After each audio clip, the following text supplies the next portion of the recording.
हर हर गंगे, जय मां गंगे। साथियों, आप लोग देख पा रहे होंगे मेरे कैमरे के माध्यम से भागीरथी नदी का बहुत ही ज्यादा तेज बहाव है। साथियों, ये है कोटेश्वर महादेव मंदिर जो उत्तराखंड राज्य के टिहरी जनपद में स्थित है। साथियों, यहाँ पर एक दिव्य शिवलिंग है जिसकी आकृति हमेशा बढ़ती रहती है। साथियों, ये है वो दिव्य और भव्य शिवलिंग जिसकी आकृति हमेशा बढ़ती रहती है। साथियों, जब पानी का वेग बढ़ता है, जब पानी का जलस्तर बढ़ता है तो ये पानी का जलस्तर काफी ऊपर तक चले जाता है। और आप लोग देख पा रहे हैं मेरे कैमरे के माध्यम से ये संगल यहाँ पर इस वजह से लगाए गए हैं कि ताकि यहाँ पर श्रद्धालु जन यहाँ पर स्नान कर सकें और किसी भी तरह का खतरा ना हो। कोटेश्वर महादेव जी की ये महत्ता है। पूर्वजों से हम सुनते भी आए हैं कि इस मंदिर में जो व्यक्ति, अगर किसी व्यक्ति की जब विवाह इत्यादि हो जाता है, उसके बाद अगर पुत्र प्राप्ति यदि अगर न हो किसी व्यक्ति को, तो आदमी यहाँ पर आकर के सपत्नीक अपनी पत्नी के साथ में भगवान कोटेश्वर महादेव जी का दुग्ध धारा से, जल धारा से अभिषेक करता है, तो निश्चित रूप से उसको पुत्र की प्राप्ति होती है। नमस्कार साथियों, मैं आपका अजीज मित्र रवि सिंह भंडारी एक बार फिर से आप लोगों के सम्मुख। साथियों, आज मैं आप लोगों को कोटेश्वर महादेव मंदिर के दर्शन कराऊंगा, जो मंदिर बहुत ही ज़्यादा दिव्य और भव्य मंदिर है। साथियों, मैं अभी हूँ कोटेश्वर में और आप लोग देख पा रहे होंगे इस झूला पुल को। काफ़ी पुराना पुल है साथियों। ये मेरे को तो यहाँ पर आकर डर लग रहा है क्योंकि ये पूरा पुल जीर्ण शीर्ण अवस्था में है। साथियों, ये पुल दो पट्टियों को जोड़ने का कार्य करता है, एक खास पट्टी और दूसरी पट्टी क्यूली पट्टी। इस साइड क्यूली पट्टी हो गया और इस साइड खास पट्टी हो गया। यहाँ के जो समीप के जो गांव हैं उनमें ग्वालना हो गया, नगर हो गया और क्यारसोड़ हो गया, और इस साइड के जो गांव हैं उसमें खरसाड़ा हो गया। काफ़ी गांव हैं उसमें, इतना मुझे नॉलेज नहीं है। साथियों, आप लोग देख पा रहे होंगे ये पुल बहुत ही ज़्यादा पुराना पुल है साथियों, और बहुत ज़्यादा हिल रहा है साथियों ये पुल ये देख सकते हो। यहाँ पर सरकार को एक नया पुल बनाना चाहिए। और आप लोग साथियों मेरे कैमरे के माध्यम से देख पा रहे होंगे ये है माँ भागीरथी नदी जो गौमुख से आ रही है।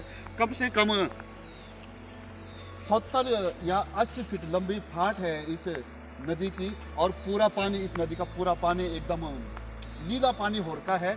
और इस पुल से और इस नदी की गहराई कम से कम, मेरे देखने से कम 100 फीट गहराई होगी साथियों, हम लोग निकल चुके हैं देवों के देव महादेव की खोज में।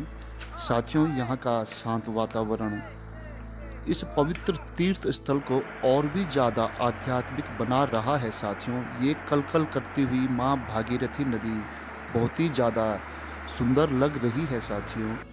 साथियों, ये पहाड़ आसमान को भी बौना सिद्ध करने पर आतुर हो रखे हैं। साथियों, हर हर महादेव। तो फाइनली गाइस, मैं अभी कोटेश्वर महादेव के मंदिर में पहुंच चुका हूं, तो बने रहिए साथियों आप लोग मेरे साथ। तो फाइनली गाइस, हम लोग कोटेश्वर महादेव मंदिर में पहुंच चुके हैं। यहाँ का माहौल बहुत ही ज़्यादा भक्तिमय माहौल हो रखा है। मेरा मन एकदम प्रफुल्लित हो गया है। साथियों, अभी हम जा रहे हैं माँ भागीरथी नदी में जल लेने के लिए, जिस जल से हम देवों के देव महादेव का जल अभिषेक करेंगे। जय मां गंगे, हर हर गंगे, जय मां गंगे। साथियों, आप लोग देख पा रहे होंगे मेरे कैमरे के माध्यम से भागीरथी नदी का बहुत ही ज़्यादा तेज बहाव है। अभी ये बहाव काफ़ी ज़्यादा कम हो गया है। किसी टाइम पर, सुबह के टाइम पर ये पानी का बहाव इतना ऊपर था। साथियों, ये पानी का बहाव, हर हर गंगे, जय जय गंगे, हर हर महादेव। साथियों, ये है कोटेश्वर का घाट। यहाँ पर लोग नहाने के लिए आते हैं। साथियों, आप लोग देख पा रहे हैं मेरे कैमरे के माध्यम से अभी तो पानी काफी कम है। जब पानी का वेग बढ़ता है, जब पानी का जलस्तर बढ़ता है तो ये पानी का जलस्तर काफी ऊपर तक चले जाता है। और आप लोग देख पा रहे हैं मेरे कैमरे के माध्यम से ये संगल यहाँ पर इस वजह से लगाए गए हैं कि ताकि यहाँ पर श्रद्धालु जन यहाँ पर स्नान कर सकें और किसी भी तरह का खतरा ना हो। ये आप लोग देख पा रहे होंगे अभी पानी का जलस्तर काफी नीचे चला गया है, पर उस हिसाब से बहुत ज़्यादा पानी का जलस्तर बढ़ रखा है इस टाइम पर।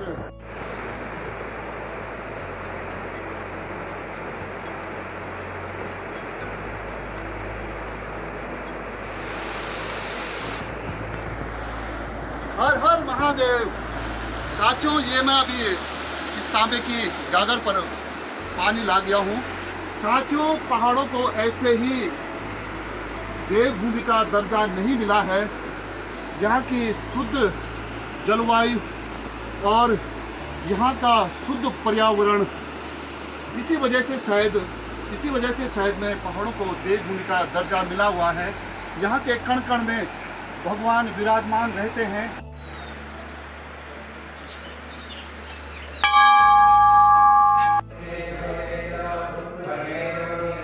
मानसो के तनये मान आयु मानो गोह मानो अस्वे कुरीनिका मानो वीरानुद्रमाभिनो वदीर्यविमंदा।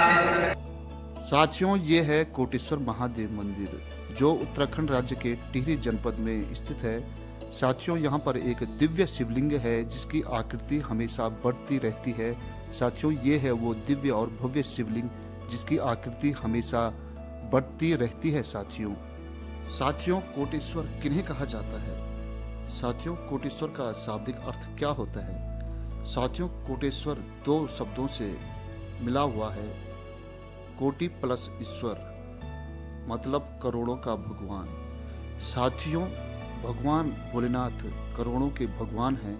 यह इस पवित्र स्थल पर पूजे जाने वाले भगवान शिव की अपार शक्ति और महत्व को दर्शाता है। साथियों, इसी को कोटेश्वर कहा जाता है। साथियों, धार्मिक मान्यताओं के अनुसार स्कंद पुराण और श्री केदार खंड में कोटेश्वर महादेव मंदिर का विशेष वर्णन मिलता है। साथियों, कोटेश्वर महादेव मंदिर में किसी टाइम पर परमपिता ब्रह्मा का आश्रम हुआ करता था। परमपिता ब्रह्मा ने यहाँ पर घोर तप किया और कई करोड़ ब्रह्म राक्षसों को मुक्ति प्रदान की। साथियों, कोटेश्वर महादेव मंदिर में ऐसे कहा जाता है, जो लोग यहाँ पर शिवलिंग के दर्शन करते हैं वो लोग ब्रह्म हत्या के पाप से सदा सदा के लिए बच जाते हैं। तो साथियों, ये कुछ रोचक तथ्य थे साथियों कोटेश्वर महादेव मंदिर के बारे में। हर हर महादेव, जय भोले की।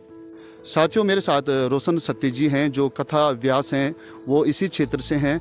तो रोशन सत्ती जी से मैं इस मंदिर के बारे में थोड़ा जानकारी लेने की कोशिश करूंगा कि इस मंदिर का हमारे हिंदू समाज में, हमारे हिंदू धर्म में क्या क्या महत्व है।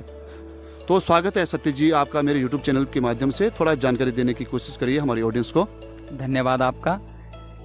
ये जो मंदिर है, मंदिर यहाँ पर लोगों की प्राचीन काल से ही आस्था जुड़ी हुई है। इस मंदिर में हमारे यहाँ के लोग श्रावण मास में, पुण्य पवित्र मास में यहाँ पर बताया जाता है। हम लोगों ने भी शास्त्रों में जो अध्ययन किया और पढ़ा इस विषय के बारे में, भगवान कोटेश्वर महादेव जी की ये महत्ता है। पूर्वजों से हम सुनते भी आए हैं कि इस मंदिर में जो व्यक्ति, अगर किसी व्यक्ति की जब विवाह इत्यादि हो जाता है, उसके बाद अगर पुत्र प्राप्ति यदि अगर न हो किसी व्यक्ति को, तो आदमी यहाँ पर आकर के सपत्नीक अपनी पत्नी के साथ में भगवान कोटेश्वर महादेव जी का दुग्ध धारा से, जल धारा से अभिषेक करता है, तो निश्चित रूप से उसको पुत्र की प्राप्ति होती है। यहाँ पर ऐसा माना जाता है और है भी, ये हमने साक्षात देखा है। अन्य जो बाहर के लोग भी जब यहाँ पर आते हैं तो बड़े प्रभावित होते हैं। और सबसे बड़ी बात ये है कि ये गंगा के तट पर स्थित है। माँ भगवती गंगा जी ने हमारे कोटेश्वर महादेव जी को एक मालाकार, गंगा जी ने स्वयं, तो मंदिर के समक्ष ये गंगा जी है और माला के शेप में बना रखा है, एकदम माला पहना रखी है भगवान शंकर जी को। तो लोग बहुत दूर दूर से, विदेशों से भी आते हैं। और क्या महत्व है सती जी इस मंदिर का, और इस मंदिर का इतिहास किस प्रकार का रहा है, थोड़ा कम शब्दों में? यहाँ पे हमारे जो पूर्वजों ने हमें यही बताया, ये आज से नहीं, ये अनादिकाल से ये स्वयंभू है। एक शिवलिंग, हाँ, अपने आप है। एक शिवलिंग होता है जो कि ला करके फिर स्थापित करके उसके ऊपर अभिषेक किया जाता है, लेकिन ये स्वयंभू है, अपना है ये। हाँ, हिंदुस्तान में बहुत सारे मंदिर हैं, बहुत सारे मंदिर है, जैसे बूढ़ा केदार हो गया, जैसे केदारनाथ हो गया, जैसे और ऋषिकेश में भी चंद्रेश्वर महादेव हैं, भगवान नीलकंठ महादेव जी हैं। तो ये स्वयंभू है, अपने आप हैं। तो इनमें अभिषेक करने से विशेष, और शिवरात्रि के पावन शुभ अवसर पे बहुत सुंदर से यहाँ पर मेला भी लगता है। अभी कोटेश्वर विकास पर्यटन मेला भी अभी हमारे कोटेश्वर महादेव जी के नाम से ही 7 दिन का। मैसेज देना चाहोगे सर आप अगर जो यहाँ पर श्रद्धालुगण यहाँ पर आते हैं या जो लोग नहीं आ पाते हैं, जो लोग यूट्यूब के माध्यम से इस मंदिर की वीडियोस देखते हैं, जी, जी। आप उनको कुछ मैसेज देना चाहोगे? हम तो ये कहते हैं कि यहाँ पर निश्चित रूप से एक बार आदमी आकर के देखे और प्रत्यक्ष रूप से जी जी। ये मान्यताएं भी हैं और यहाँ पर है भी, हमने ये प्रत्यक्ष भी देखा है कि भगवान शिव यहाँ पर माता पार्वती के साथ विराजमान है। भगवान शंकर जी भी हैं और माँ पार्वती भी संग में विराजमान है। जैसे अन्य जगह आप देखोगे तो भगवान शंकर जी का शिवलिंग, फिर उसके ऊपर जलहरी इत्यादि बनाई जाती है, लेकिन यहाँ पर ऐसा नहीं है। यहाँ पर माँ पार्वती भी और भगवान शंकर जी भी स्वयं विराजमान है अपने आप। तो यहाँ की बड़ी महत्ता है और दूर दूर से लोग आते भी हैं और लोगों की मनोकामनाएं पूर्ण भी होती हैं। बहुत बहुत धन्यवाद हमारे साथ जुड़ने के लिए, अपना कीमती वक्त हमको देने के लिए। साथियों, ये है कोटेश्वर महादेव का स्नान घाट। आप लोग देख पा रहे होंगे मेरे कैमरे के माध्यम से। अभी तो पानी काफ़ी ज़्यादा कम हो गया है। जिस टाइम पर हम लोग आए थे यहाँ पर, उस टाइम पर ये पानी कम से कम इतना ऊपर था साथियों, ये पानी ये। और बरसात के टाइम पर भागीरथी नदी का जलस्तर कम से कम उतना ऊपर हो जाता है जहाँ पर वो पीपा रखा हुआ है। साथियों, यहाँ पर विराजमान है भगवान बजरंगबली, विराजमान है साथियों यहाँ पर। और अभी मैं आप लोगों को आगे लेके चलता हूँ और ये सामने आप लोग देख पा रहे होंगे साथियों मेरे कैमरे के माध्यम से, यहाँ पर नंदी भगवान विराजमान है। साथियों, ये है कोटेश्वर महादेव मंदिर। बहुत ही ज़्यादा दिव्य और भव्य मंदिर है साथियों ये। यहाँ पर एक बहुत ही ज़्यादा पॉजिटिव एनर्जी महसूस हो रही है साथियों मुझे। साथियों, आप लोगों से मेरा निवेदन है कि कभी भी अगर आप लोगों को टाइम मिलता है तो कोटेश्वर महादेव मंदिर में एक बार ज़रूर विजिट करें। Thanks for watching this video. Please subscribe my YouTube channel.